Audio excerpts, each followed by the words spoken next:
Lóti, þessir mættir til Þýskaland til Düsseldorf, hvernig hafa þessi dagar hérna verið? Hvað sagði, hvernig eru? Hvernig hafa þessi dagar hérna verið?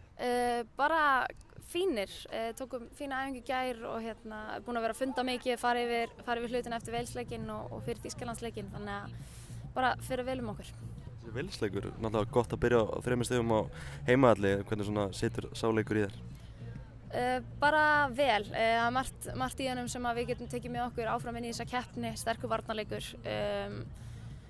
Já, þannig að bara gríðarlega ánægð að hafa byrjað þetta og gefur okkur vonandi sjálfstraust inn í þessa keppni. Sá leikur eins og þú segir, enginn þess að sterkum varnarleik, kannski bara svona það sem má bæta, kannski bara halda þess betur í boltan og vera kannski hugrakkar á boltan. Algjörlega og það er punktur sem við tölum mikið og er eitthvað sem við viljum vera betri í, en að samanskapi þá má ekki gleyma því að þegar við sem Ísland höfum náð árangri að þá snýst það ekki um að vera góða með boltan heldur spila sterkan varnarleik og svo íslenska geðveikin og það skiptir ekki máli hvaða landslið er, hvort það er við að kallarnir eða engin landslið, það er svona það sem einkennir okkur og við verðum að passa okkur að missa ekki marks af að það er það sem gerir okkur Ísland og það er held ég þannig sem við förum inn innan leika móti Þýskalandi. Það var svona skipulagið þeim leik, þannig að eitthvað smá misskilningur eða eitthvað þarna, getur svona aðeins útskýrt það betur? Já, það gekk gríðarlega vel í 4-4-2 í varnarleiknum og það kannski skiptir ekki höfuðmáli hvort að annar framherinn hefði droppað og spila aðeins niðar eða ekki eins og kannski átt að vera. En já, það er við höfum verið svolítið að mixa kerfunum hvort sem við erum að spila hápressu eða lágpressu eða með boltan, þannig að kannski ekkert óeðlilegt að inn á milli þá er ekki allir í réttum stöðum alltaf, þannig að en við verðum bara að geta leyst það inn á vellinum og mér varst að gera það vel á móti Wales. Það var kannski bara þessi smá útfærsla. Já, algjörlega, og þú veist, í fótbolta þá er hægt að tala um kerfi og alls konar, en in the end þá snýst þetta bara mest um að gera þetta sem lið og leysa það sem kemur upp inn á vellinum, af því að það er ekki hægt að teikna upp allt sem gerist og getur gerst eitthvað óvænt og maður verður bara að bregðast við því. Varnarleikurinn í þessum leik algjörlega frábær og það er manvall eftir færi sem Wales fékk í leiknum. Já, mér fannst við ná að leysa varnarleikinn mjög vel og það verður algjör lykill á móti Þýskalandi líka. Þar erum við að mæta liði sem er ennþá betra með boltan, með betri einstaklinga. Geta gert kannski töluvert betur en Wales upp á sitt einsdæmi, þannig að við þurfum að vera klár í það og klára einvígin okkar og einn á móti einn verður gríðarlega mikilvægt.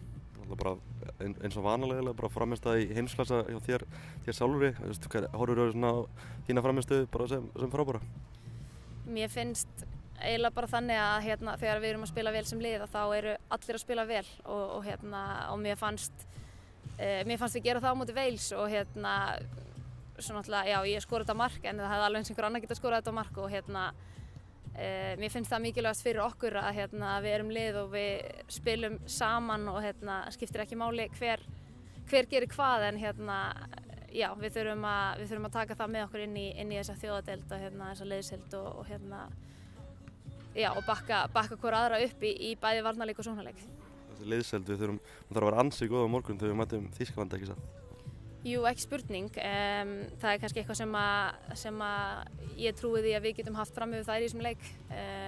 Þannig að það verður klárlega eitthvað sem skiptir gríðarlega miklu máli og að mæta saman sem lið og eins og ég segi, bakka hvora aðra upp í alveg saman hvað kemur fyrir í leiknum og við erum alltaf að fara í gríðarlega erfiðan útileik.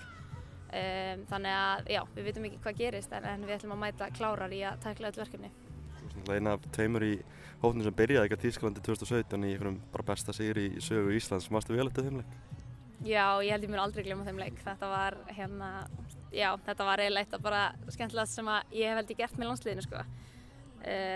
Það kom einhvern veginn, ég ætla ekki að segja þetta kom okkur á óvart, en þessi sigur var ekki eitthvað sem við eða kannski einhver annar bara í heiminum bjóst við, en já, það kannski gefur okkur ákveðna trú á að við getum unnið Þýskaland og auðvitað förum við inn í leikinn með þá trú að við getum unnið leikinn, en við vitum að þetta verður gríðarlega erfitt verkefni og þær munu væntanlega vera töluvert meira með boltan, sem er allt í lagi, við verðum bara að geta stjórna leiknum með varnarleik. Ingi Guðbjörg talaði um það eins og gerðum og byrjaði líka þann leik að svona andlegi þátturinn þar hefði verið alveg rosalegur, bara eins og tala um að liðsheildin hefði verið eitthvað öðru leveli, manst þetta í? Já, algjörlega. Ég samt man eiginlega ekki eftir neinu sem gerist í leiknum en ég man bara eftir einhverju svona sturlari, það var bara eitthvað svona blær yfir okkur og það var eitthvað svona, ég veit ekki, eitthvað svona eldmóður inn í okkur eftir náttúrulega svolítið svekkjandi EM hjá okkur og okkur langaði að sanna að við værum betri en það sem við sýndum á EM og náðum eins og segið besta út úr öllum í liðinu á móti Þýskalandi og kannski það sem er eiginlega magnaðast við þennan leik er að við skorum 3 mörk og við unnum ekki 1-0 eða eitthvað svona já, svona, hvað segir maður, það hafi verið lokaði leikur og það er með boltan allan tíman þannig að já, það var ótrúlega gaman að vera partur af þessu og það væri greiðlega gaman að fá að upplifa þetta aftur með þessum hóp. Akkurat, eru ekki bara til í að sökkra heiminn aftur á morgun? Algjörlega, það væri ótrúlega skemmtilegt. Glóðis, takk hérlega og gangi vel. Takk hérlega.